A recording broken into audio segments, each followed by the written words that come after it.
नमस्कार। पंथ पड़ाव में आपका स्वागत है। आज मैं आपको सुना रही हूँ श्री कमलेश्वर जी की लिखी कहानी दिल्ली में एक मौत। तो चलिए शुरू करते हैं।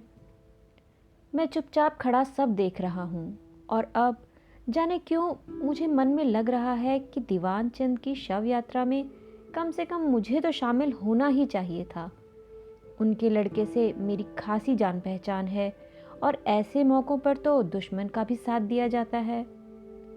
सर्दी की वजह से मेरी हिम्मत छूट रही है, पर मन में कहीं शव यात्रा में शामिल होने की बात भीतर ही भीतर कौंच रही है। चारों तरफ कोहरा छाया हुआ है। सुबह के 9 ही बजे हैं, लेकिन पूरी दिल्ली धुंध में लिपटी हुई है।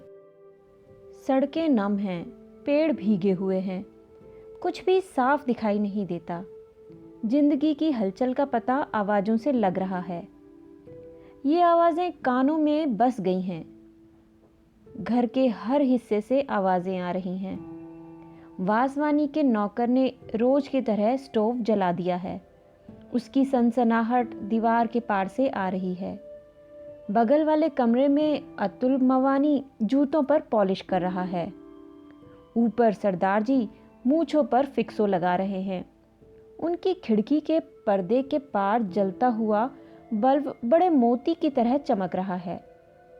सब दरवाजे बंद हैं, सब खिड़कियों पर पर्दे हैं, लेकिन हर हिस्से में जिंदगी की खनक है। तिमंजिले पर वासवानी ने बाथरूम का दरवाज़ा बंद किया है और पाइप खोल दिया है। कोहरे में बसें दौड़ रही हैं। जू जू करते टायरों की आवाज़ें दूर से नज़दीक आती हैं और फिर दूर हो जाती हैं। मोटर रिक्शे बेतहाशा भागे जा रहे हैं। टैक्सी का मीटर अभी किसी ने डाउन किया है। पड़ोस के डॉक्टर के यहाँ फ़ोन की घंटी बज रही है और पिछवाड़े गली से गुजरती हुई कुछ लड़कियां सुबह की शिफ्ट पर जा रही हैं। सख्त सर्दी है, सड़कें ठिठुरी हुई हैं और कोहरे के बादलों को चीरती हुई कारें और बसें हॉर्न बजाती हुई भाग रही हैं। सड़कों और पटरियों पर भीड़ है, पर कोहरे में लिपटा हुआ हर आदमी भटकती हुई रूह की तरह लग रहा है। वे रूहें चुपचाप धुंध के समुंदर में बढ़ती जा रही हैं। बसों में भीड़ है। लोग ठंडी सीटों पर सुकड़े हुए बैठे हैं और कुछ लोग बीच में ही ईसा की तरह सलीब पर लटके हुए हैं, बाहें पसारे। उनकी हथेलियों में कीले नहीं, बस की बर्फीली चमकदार छड़ें हैं। और ऐसे में दूर से एक अर्थी सड़क पर चली आ रही है। इस अर्थी की खबर अखबार में है, मैंने अभी अभी पढ़ी है। इसी मौत की खबर होगी। अखबार में छपा है, आज रात करोल बाग के मशहूर और लोकप्रिय बिजनेस मैग्नेट सेठ दीवान चंद की मौत इरविन अस्पताल में हो गई। उनका शव कोठी पर ले आया गया है। कल सुबह 9 बजे उनकी अर्थी आर्य समाज रोड से होती हुई पचकुइयाँ शमशान भूमि में दाह संस्कार के लिए जाएगी। और इस वक्त सड़क पर आती हुई यह अर्थी उन्हीं की होगी। कुछ लोग टोपियां लगाए और मफलर बांधे हुए खामोशी से पीछे पीछे आ रहे हैं। उनकी चाल बहुत धीमी है। कुछ दिखाई पड़ रहा है, कुछ नहीं दिखाई पड़ रहा है, पर मुझे ऐसा लगता है कि अर्थी के पीछे कुछ आदमी हैं। मेरे दरवाजे पर दस्तक होती है। मैं अखबार एक तरफ रखकर दरवाज़ा खोलता हूँ। अतुल मवानी सामने खड़ा है। यार क्या मुसीबत है, आज कोई आयरन करने वाला भी नहीं आया, जरा अपना आयरन देना। अतुल कहता है तो मुझे तसल्ली होती है, नहीं तो उसका चेहरा देखते ही मुझे खटका हुआ था कि कहीं शव यात्रा में जाने का बवाल ना खड़ा कर दे। मैं उसे फौरन आयरन दे देता हूँ और निश्चिंत हो जाता हूँ कि अतुल अब अपनी पैंट पर लोहा करेगा और दूतावासों के चक्कर काटने के लिए निकल जाएगा। जब से मैंने अखबार में सेठ दीवान चंद की मौत की खबर पढ़ी थी, मुझे हर क्षण यही खटका लगा था कि कहीं कोई आकर इस सर्दी में शव के साथ जाने की बात न कह दे। बिल्डिंग के सभी लोग उनसे परिचित थे और सभी शरीफ दुनियादार आदमी थे। तभी सरदार जी का नौकर जीने में भड़बड़ाता हुआ आया और दरवाज़ा खोलकर बाहर जाने लगा। अपने मन को और सहारा देने के लिए मैंने उसे पुकारा, धर्मा कहाँ जा रहा है? सरदार जी के लिए मक्खन लेने, उसने वहीं से जवाब दिया। तो लगे हाथों लपककर मैंने भी अपनी सिगरेट मंगवाने के लिए उसे पैसे थमा दिए। सरदार जी नाश्ते के लिए मक्खन मंगवा रहे हैं, इसका मतलब है कि वे शव यात्रा में शामिल नहीं हो रहे हैं। मुझे कुछ और राहत मिली। जब अतुल मवानी और सरदार जी का इरादा शव यात्रा में जाने का नहीं है तो मेरा कोई सवाल ही नहीं उठता। इन दोनों का या वासवानी परिवार का ही सेठ दीवानचंद के यहाँ ज़्यादा आना जाना था। मेरी तो 4-5 बार ही मुलाकात हुई थी। अगर ये लोग ही शामिल नहीं हो रहे तो मेरा तो सवाल ही नहीं उठता। सामने बरामदे पर मुझे मिसेस वासवानी दिखाई पड़ती हैं। उनके खूबसूरत चेहरे पर अजीब सी सफ़ेदी और होठों पर पिछली शाम की लिपस्टिक की हल्की लाली अभी भी मौजूद है। गाउन पहने हुए ही वे निकली हैं और अपना जूड़ा बांध रही हैं। उनकी आवाज़ सुनाई देती है, डार्लिंग ज़रा मुझे पेस्ट देना प्लीज़। मुझे और राहत मिलती है। इसका मतलब है कि मिस्टर वासवानी भी मैयत में शामिल नहीं हो रहे हैं। दूर आर्य समाज रोड पर वह अर्थी बहुत धीरे धीरे बढ़ती आ रही है। अतुल मवानी मुझे आयरन लौटाने आता है। मैं आयरन लेकर दरवाज़ा बंद कर देना चाहता हूँ, पर वह भीतर आकर खड़ा हो जाता है और कहता है, तुमने सुना, दीवान चंद जी की कल मौत हो गई है। मैंने अभी अखबार में पढ़ा, मैं सीधा सा जवाब देता हूँ ताकि मौत की बात आगे ना बढ़े। अतुल मवानी के चेहरे पर सफ़ेदी झलक रही है। वह शेव कर चुका है। वह आगे कहता है, बड़े भले आदमी थे दीवानचंद। यह सुनकर मुझे लगता है कि अगर बात आगे बढ़ गई तो अभी शव यात्रा में शामिल होने की नैतिक जिम्मेदारी हो जाएगी। इसलिए मैं कहता हूँ, तुम्हारे उस काम का क्या हुआ? बस मशीन आने भर की देर है, आते ही अपना कमीशन तो खड़ा हो जाएगा। ये कमीशन का काम भी बड़ा बेहुदा है, पर किया क्या जाए। 8-10 मशीनें मेरे थ्रू निकल गईं तो अपना बिजनेस शुरू कर दूंगा। अतुल मवानी कह रहा था, भाई शुरू में जब मैं यहाँ आया तो दीवान चंद जी ने बड़ी मदद की थी मेरी। उन्हीं की वजह से कुछ काम धाम मिल गया था। लोग बहुत मानते हैं उन्हें। फिर दीवान चंद जी का नाम सुनते ही मेरे कान खड़े हो जाते हैं।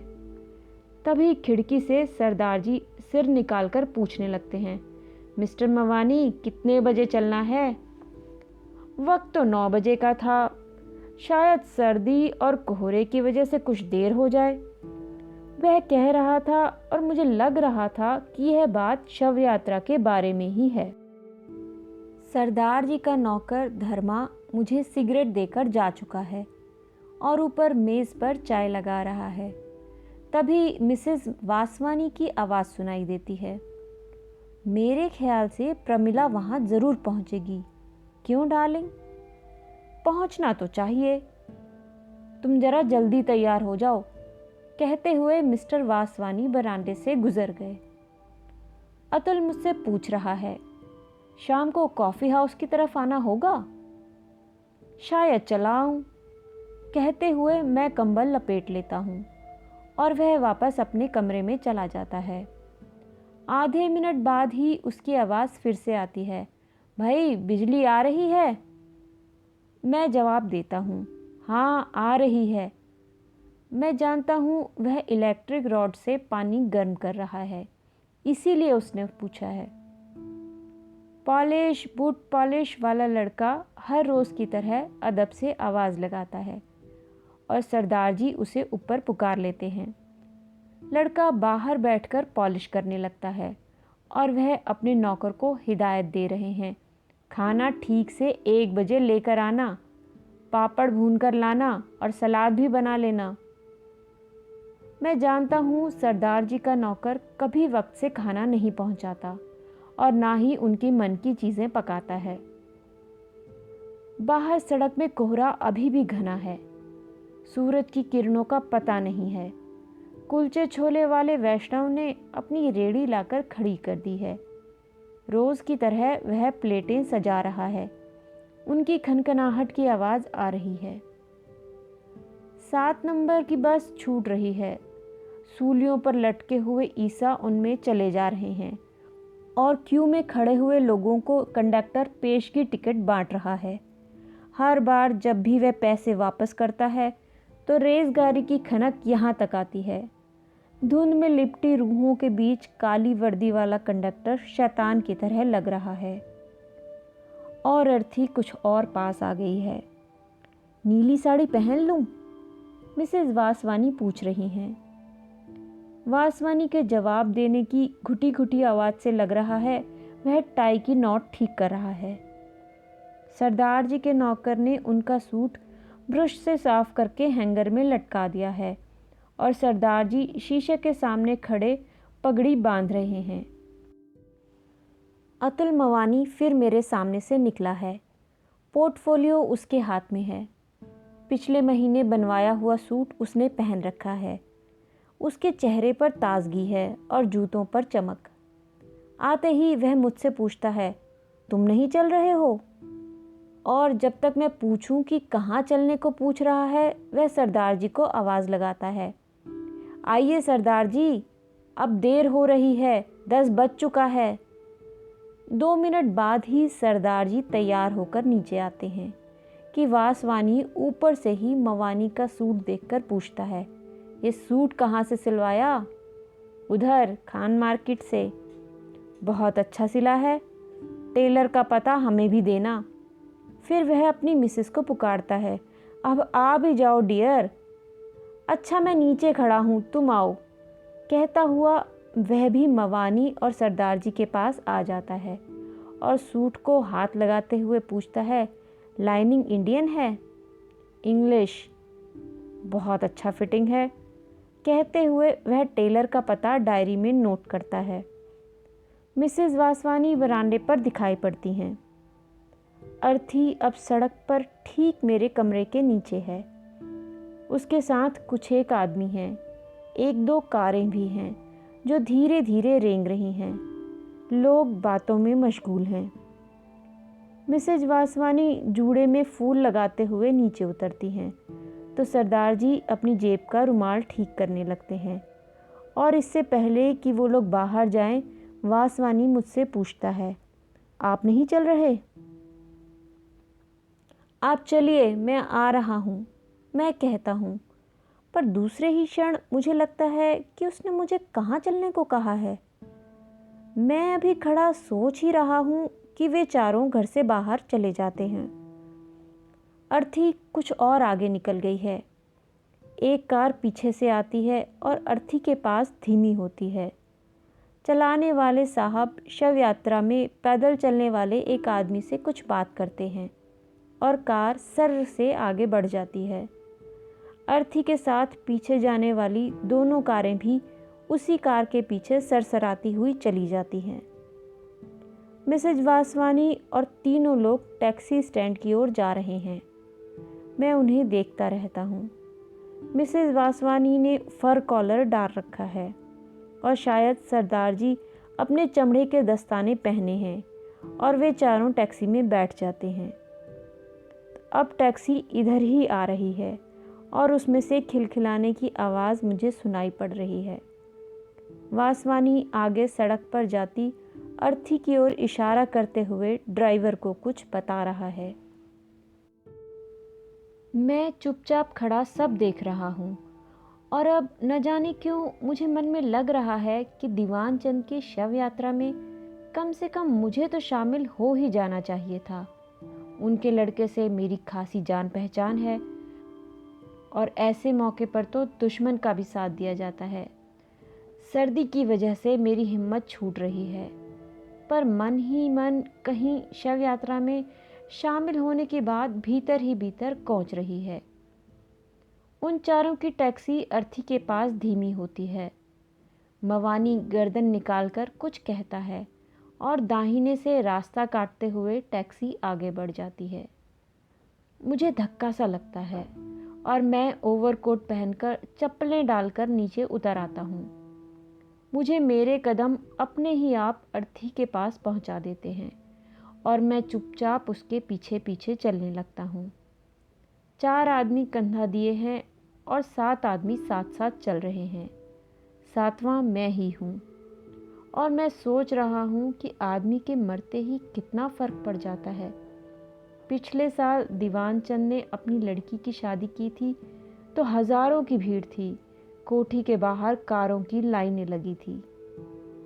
मैं अर्थी के साथ साथ लिंक रोड पर पहुंच चुका हूं।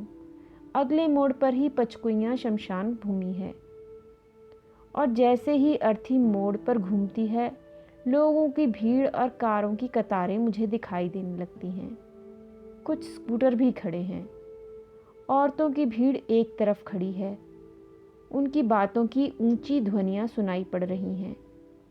उनके खड़े होने में वही लचक है जो कनॉट प्लेस में दिखाई पड़ती है। सभी के जूड़ों के स्टाइल अलग अलग हैं। मर्दों की भीड़ से सिगरेट का धुआं उठ उठकर कोहरे में घुला जा रहा है और बात करती हुई औरतों के लाल लाल होंठ और सफ़ेद दांत चमक रहे हैं और उनकी आंखों में एक गुरूर है। अर्थी को बाहर चबूतरे पर रख दिया गया है। अब खामोशी छा गई है। इधर उधर बिखरी हुई भीड़ शव के इर्द गिर्द जमा हो गई है और कारों के शोफर हाथों में फूलों के गुलदस्ते और मालाएं लिए अपनी मालकिनों की नज़रों का इंतज़ार कर रहे हैं। मेरी नज़र वासवानी पर पड़ती है। वह अपनी मिसेस को आंख के इशारे से शव के पास जाने को कह रहा है और वह है कि एक औरत के साथ खड़ी बातें कर रही है। सरदार जी और अतुल मवानी भी वहीं खड़े हैं। शव का मुंह खोल दिया गया है और अब औरतें फूल और मालाएं उनके इर्द गिर्द रखती जा रही हैं। शोफर खाली होकर अब अपने कारों के पास खड़े सिगरेट पी रहे हैं। एक महिला माला रखकर कोट की जेब से रुमाल निकालती है और आंखों पर रखकर नाक सुरसुराने लगती है और पीछे हट जाती है। और अब सभी औरतों ने रुमाल निकाल लिए हैं और उनकी नाकों से आवाज़ें आ रही हैं।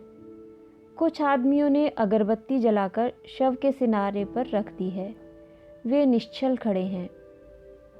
आवाज़ों से लग रहा है औरतों के दिलों को ज़्यादा सदमा पहुंचा है। अतुल मवानी अपने पोर्टफोलियो में से कोई कागज़ निकालकर वासवानी को दिखा रहा है। मेरे ख्याल से वह पासपोर्ट का फॉर्म है। अब शव को भीतर शमशान भूमि में ले जाया जा रहा है। भीड़ फाटक के बाहर खड़ी देख रही है। शोफरों ने सिगरेटें या तो पी ली हैं या बुझा दी हैं और अपनी अपनी कारों के पास तैनात हैं। शव अब भीतर पहुंच चुका है। मातम पुरसी के लिए आए हुए आदमी और औरतें अब बाहर की तरफ लौट रहे हैं। कारों के दरवाजे खुलने और बंद होने की आवाज़ें आ रही हैं। स्कूटर स्टार्ट हो रहे हैं और कुछ लोग रीडिंग रोड बस स्टॉप की ओर बढ़ रहे हैं। कोहरा अभी भी घना है। सड़क से बसें गुजर रही हैं और मिसेस वासवानी कह रही हैं, प्रमिला ने शाम को बुलाया है, चलोगे ना डियर? कार आ जाएगी, ठीक है ना? वासवानी स्वीकृति में सर हिला रहा है। कारों में जाती हुई औरतें मुस्कुराते हुए एक दूसरे से विदा ले रही हैं और बाय बाय की कुछ एक आवाज़ें आ रही हैं। कार स्टार्ट होकर जा रही हैं। अतुल मवानी और सरदार जी भी रीडिंग रोड बस स्टॉप की ओर बढ़ गए हैं और मैं खड़ा सोच रहा हूँ कि अगर मैं भी तैयार होकर आया होता तो यहीं से सीधा काम पर निकल जाता। लेकिन अब तो 11:30 बज चुके हैं। चिता में आग लगा दी गई है और 4-5 आदमी पेड़ के नीचे पड़ी बेंच पर बैठे हुए हैं। मेरी तरह वे भी यूं ही चले आए हैं। उन्होंने ज़रूर छुट्टी ले रखी होगी, नहीं तो वे भी तैयार होकर आते। मेरी समझ में नहीं आ रहा कि घर जाके तैयार होकर दफ्तर जाऊं या अब एक मौत का बहाना बनाकर आज की छुट्टी ले लूं। आखिर मौत तो हुई ही है और मैं शव यात्रा में भी शामिल हुआ हूं। तो ये थी कहानी दिल्ली में एक मौत। आज कहानियों का सफ़रनामा में बस इतना ही। फिर मिलेंगे एक नए सफ़र में एक नई कहानी के साथ। नमस्कार।